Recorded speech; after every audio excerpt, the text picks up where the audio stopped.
Benteng Oranye. Cagar budaya nasional ini menjadi salah satu objek wisata sejarah yang terletak di tengah kota Ternate, Provinsi Maluku Utara. Seperti yang kita ketahui, bahwa objek cagar budaya yang ada harus dijaga kelestariannya. Salah satunya adalah melalui pelindungan cagar budaya dengan tindakan pemeliharaan atau konservasi. Pelindungan adalah upaya mencegah dan menanggulangi dari kerusakan, kehancuran, atau kemusnahan dengan cara penyelamatan, pengamanan, zonasi, pemeliharaan, dan pemugaran cagar budaya. Pemeliharaan sendiri adalah upaya untuk mencegah dan merawat agar kondisi fisik cagar budaya tetap lestari. Pemeliharaan sendiri dilakukan dengan cara merawat cagar budaya untuk mencegah dan menanggulangi kerusakan akibat pengaruh alam dan atau perbuatan manusia.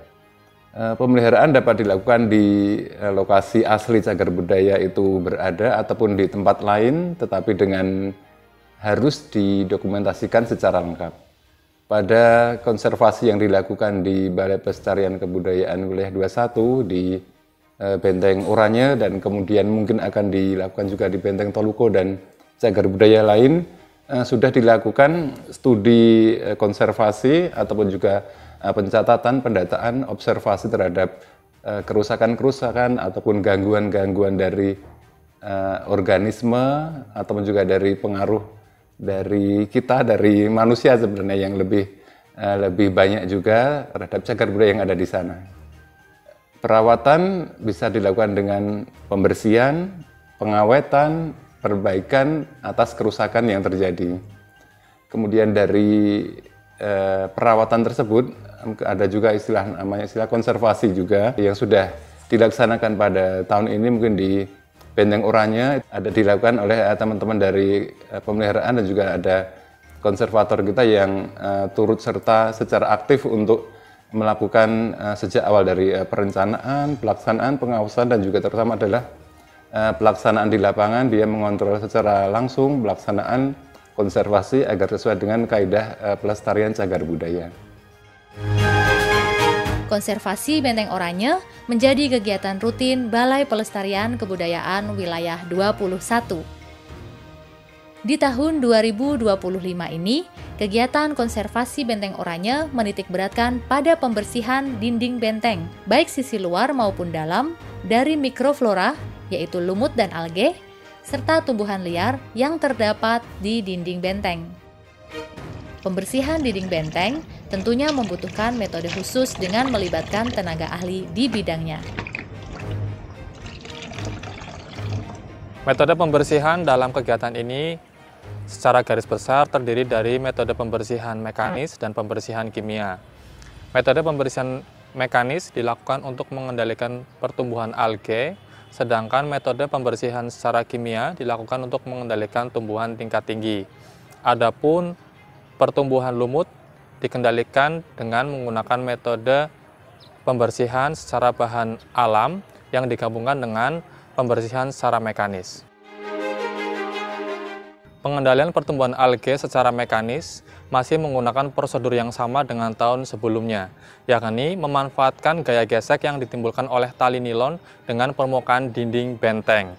Dengan catatan, permukaan dinding benteng sudah pernah mengalami pemugaran. Sedangkan untuk permukaan dinding yang masih asli, pertumbuhan alge dikendalikan dengan cara penyikatan secara manual menggunakan sapu lidi. Nilon yang dikaitkan pada mata pisau mesin potong rumput akan menyikat alge yang tumbuh pada dinding benteng. Tingkat keberhasilan pembersihan dengan metode ini tergantung dari stabilitas kecepatan mesin potong rumput yang digunakan. Semakin sedikit jumlah tali nilon yang digunakan, maka kecepatan semakin tinggi, namun gaya gesek yang dihasilkan lebih rendah. Oleh karena itu, digunakan sedikitnya 12 potongan tali nilon dengan panjang kurang lebih 40 cm pada setiap mata pisau mesin potong rumput. Pengendalian secara kimia dilakukan dengan menggunakan herbisida berbahan aktif glifosat dan paraquat. Kedua bahan dicampur menggunakan pelarut air, kemudian diinjeksikan ke dalam akar maupun batang tumbuhan yang menjadi target. Volume bahan herbisida yang diinjeksikan tergantung dari besar kecilnya ukuran lingkar batang. Semakin besar ukuran lingkar batang tumbuhan, maka semakin banyak volume yang diinjeksikan. Sedangkan pengendalian lumut dilakukan dengan menggunakan gabungan metode pembersihan mekanis dan juga pembersihan secara kimia bahan alam. Lumut dikendalikan dengan cara disemprot menggunakan emulsi minyak aseri dengan konsentrasi 10% terlebih dahulu. Selanjutnya, lumut yang sudah mati setelah penyemprotan kurang lebih 72 jam atau 3 hari, dibersihkan secara mekanis menggunakan mesin potong rumput bermata nilon, sama seperti dengan pembersihan alge.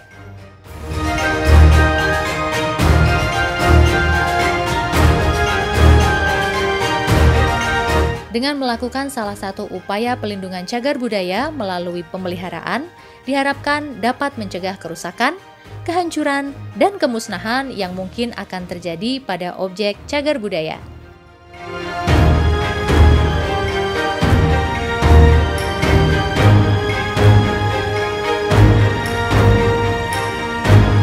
Sahabat budaya, mari bersama-sama kita menjaga keberadaan dan nilai-nilai penting dari warisan budaya yang ada agar dapat dinikmati oleh generasi sekarang dan mendatang.